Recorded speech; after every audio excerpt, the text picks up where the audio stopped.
Welcome. In this video, I'll show you how to stop Crosshair X from opening on startup. All right.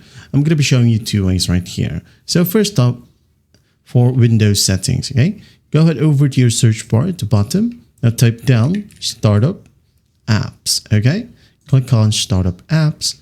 And then here we have Crosshair X. You can just easily toggle it off. Once done, go to restart your computer to test it out and you should be good to go. Now, another option is by going to your Crosshair X app. Okay, open it up, wait for it to load. And then once it loads, go ahead over to the bottom left. We have here options. Okay, click on options. Now go ahead and find launch on startup.